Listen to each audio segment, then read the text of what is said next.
CMR shopping mall మన BHEL సర్కిల్లో మార్చి 20న energetic star Ram Pothineni గారిచే గొప్ప ప్రారంభం.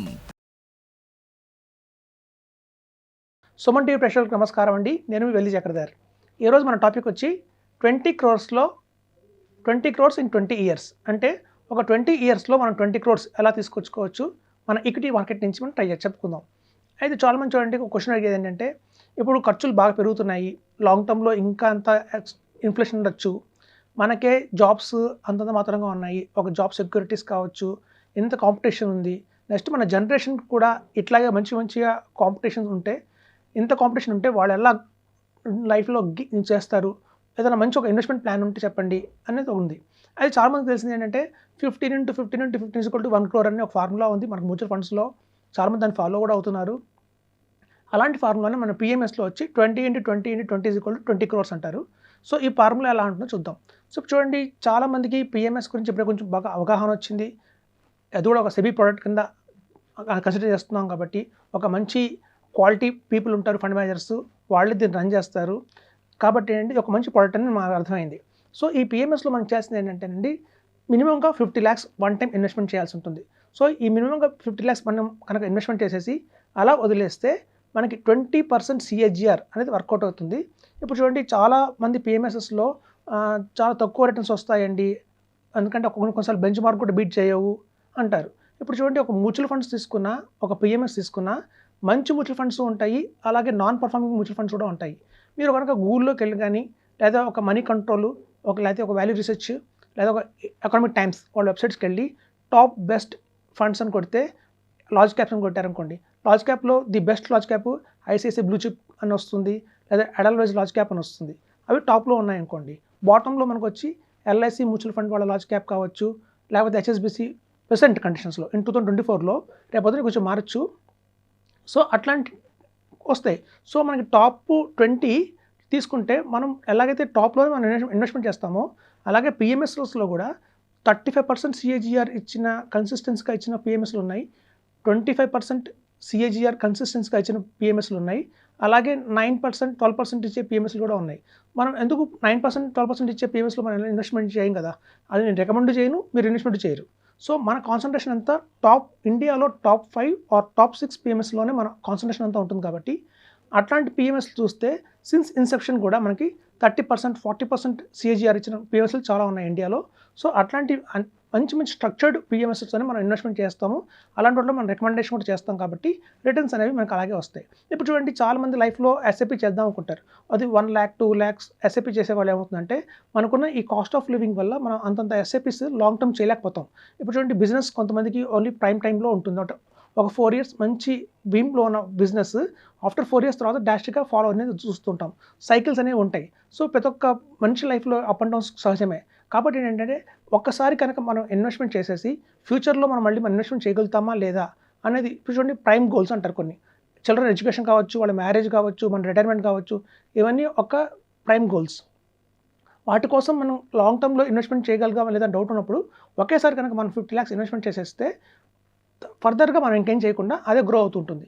ఇప్పుడు చూడండి, చాలామంది రిచెస్ట్ పీపుల్ ఉన్నారు ఇండియాలో. ఒక రాకేష్ జుంజన్వాలా కావచ్చు, వీళ్ళందరూ కూడా చేసింది అదే. మ్యూచువల్ ఫండ్స్ టైంలో ఎస్ఐపీలు వేసుకుంటూ కాకుండా ఒకేసారి సాలిడ్గా స్టాక్స్ తీసుకొని ఆ స్టాక్స్లో ఇన్వెస్ట్మెంట్ చేసేసి వదిలేశారు. అలా వదిలేయటం వల్ల ఒక 20 years కావచ్చు, 15 years కావచ్చు, మంచి వాల్యూ అనేది వాళ్ళు చూశారు. ఇప్పుడు చూడండి, పిఎంఎస్లో చాలామందికి ఉన్న డౌట్ ఏంటంటే, అసలు స్టాక్స్ ఎలా సెలెక్ట్ చేస్తారు వీళ్ళు అనేది మనం తెలుసుకుందాం ఫస్ట్.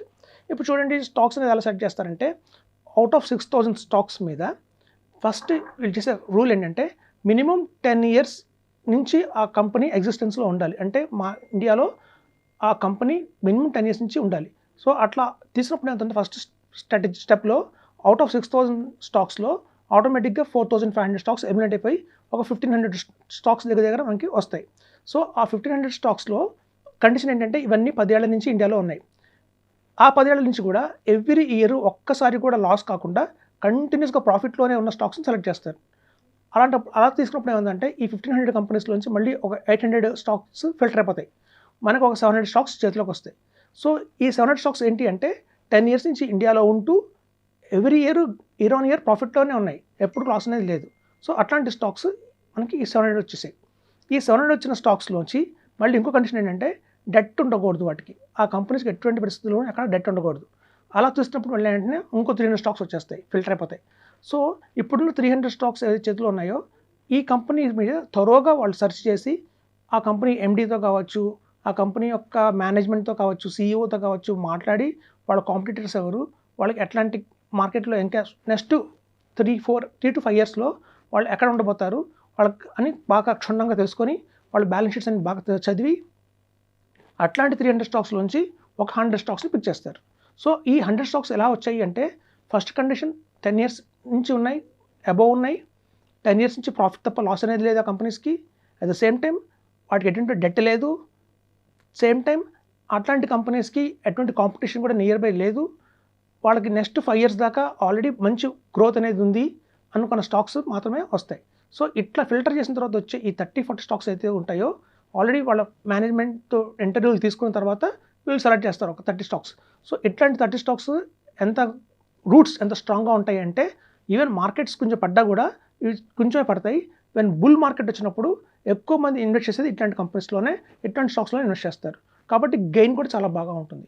సో చూసారా ఫ్రెండ్స్, ఎప్పుడైనా సరే గుర్తుంచుకోండి, పిఎంఎస్లో ఏంటంటే ఒక సెల్ఫ్గా ఒక ర్యాండమ్గా కాకుండా ఇంత త్వరగా వాళ్ళు స్క్రూటినీ చేసుకుంటూ ఫిల్టర్ చేస్తారు కాబట్టి మనకి ది బెస్ట్ స్టాక్స్ అనేవి వస్తాయి.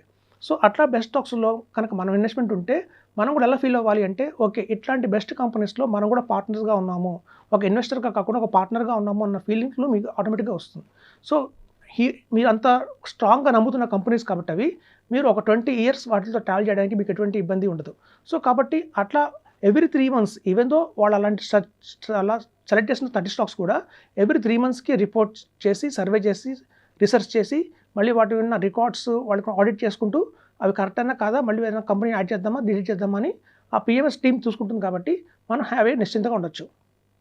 ఎప్పుడైతే గుర్తుంచుకోండి అట్లాంటి 30-40 స్టాక్స్లో కనుక మీ ఇన్వెస్ట్మెంట్ చేసి ఒక 20 ఇయర్స్ కనుక వెయిట్ చేస్తే మనం వాళ్ళు ఇస్తున్న 30% 40% మనం కాకుండా ఈవెన్ 20% మనం కన్సిడర్ చేసినా కూడా 20% CAGR ఇన్ 20 ఇయర్స్లో మనకి 20 crores రావడం అనేది జరుగుతుంది. కాబట్టి ఈ 20 crores అలా మనం వచ్చిన అమౌంట్ని మనం ఫర్దర్గా SWP ద్వారా మనం ఏదన్నా పెన్షన్ ప్లాన్గా తీసుకోవచ్చు, లేదా మన నెక్స్ట్ జనరేషన్కి ఒక అసెట్ లాగా కూడా వాళ్ళు ట్రాన్స్ఫర్ చేయొచ్చు.